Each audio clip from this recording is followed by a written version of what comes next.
Hi, I'm Margie Ray with Entertainment and Sports Today. Ta-da! Stay tuned.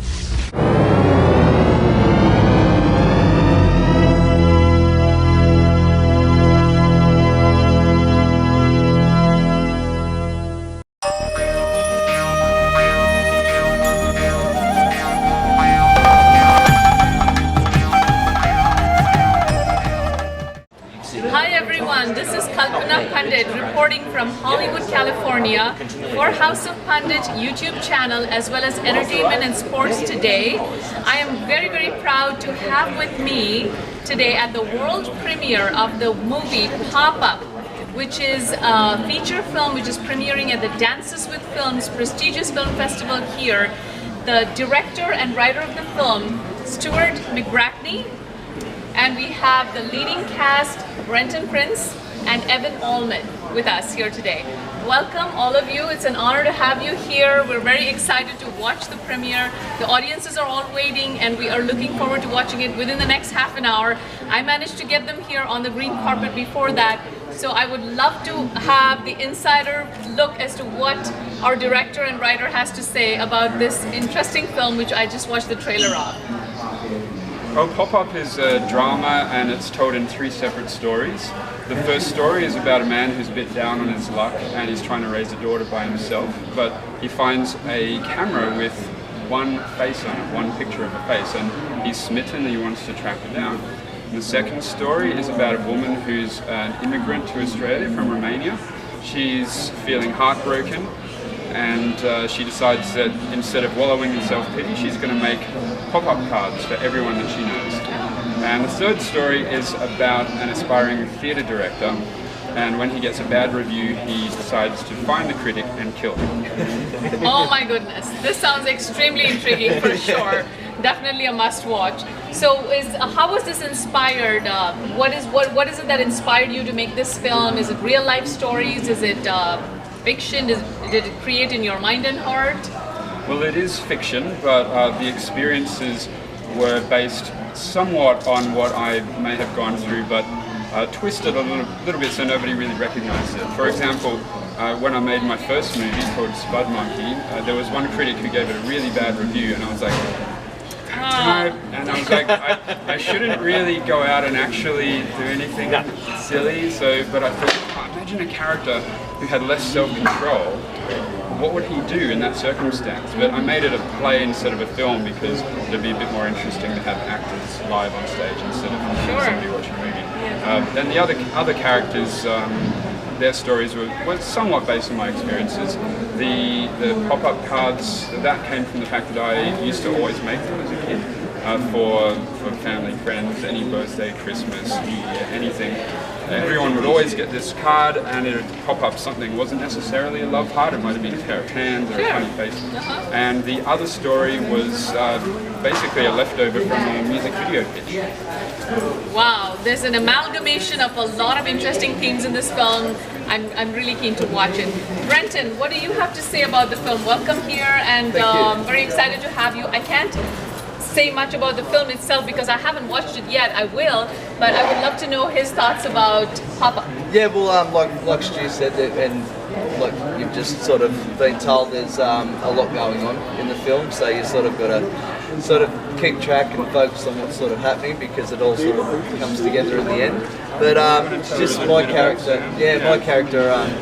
Sam, yeah, well, he's a bit of a snake in the grass sort of character, you could say. Things aren't really all that that it seems about him. He's got a nasty speech impediment, and he falls in love with the lead character Rada, who also has been through a lot of adversity in her life, so they have this connection. And yeah, he ends up getting cured for this speech impediment, and his behaviour changes, his demeanour, and it has a significant impact on Rada's life and affects her life, you could say, in quite a negative way without giving too much away. So, and he's a very bad karaoke singer as well. You might find out. So, yes. Yeah, but that's basically pretty good It sounds like wow. You must have used all of your acting abilities in the film for sure. I certainly did. Excellent. And his singing ability as well. Oh, interesting. Singer too. We shot the karaoke scene at 8 o'clock in the morning, and I was completely sober, so it was very challenging. Yeah, Wow. we did a very good job of being drunk though. Thanks. Plenty of practice. Plenty of practice, obviously. mate. What about Evan? What is your character like in the film? What did you feel about it? So I played Richie, and I always viewed Richie as the inspirational character for Radha. As Brenta mentioned, that Radha is one of the other central figures in the film, and her journey is very important to the structure of the piece, the momentum of the piece, the pace, and is really what brings all three central characters together. And I always found that Richie was vital to her moving forward, sort of her leaping off point, if you will. And he's a down-to-earth, all-American kid with a good heart and a passion for life. And his view is really to push that onto others and inspire them to search for something more. And I feel that as Stu and all of us worked tirelessly on the film, we made those connections with the characters through the storylines and really the heart of it. So yeah, that's what I have to say about Richie. Yeah. If you don't mind me adding a little thought on that, it's interesting to have these two gentlemen standing before me because we shot their sequences separately. Evans was shot in Romania and Britain's was We shot only met yesterday.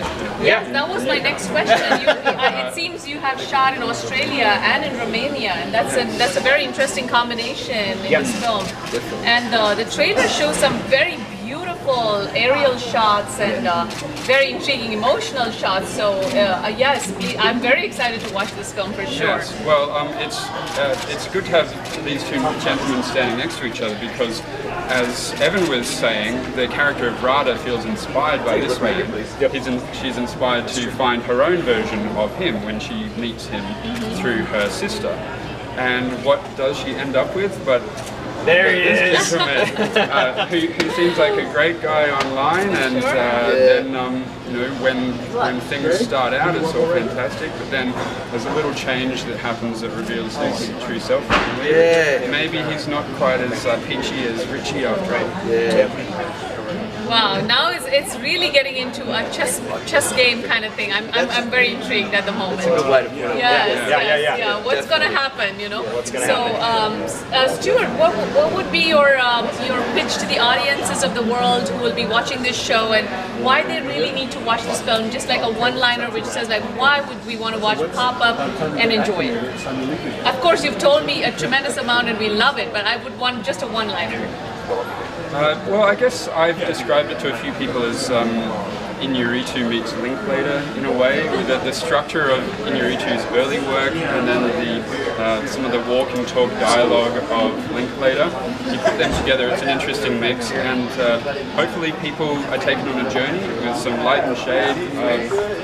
Hopefully they don't predict what's going to happen and they're surprised by what happens and how they feel. Oh, excellent, excellent. Any last words from the actors before we close down the interview as to what do you want to tell your audiences? I just want to say, I hope you enjoy the film when you get to see it, and it's going to keep you guessing, and I'm really excited about the after party.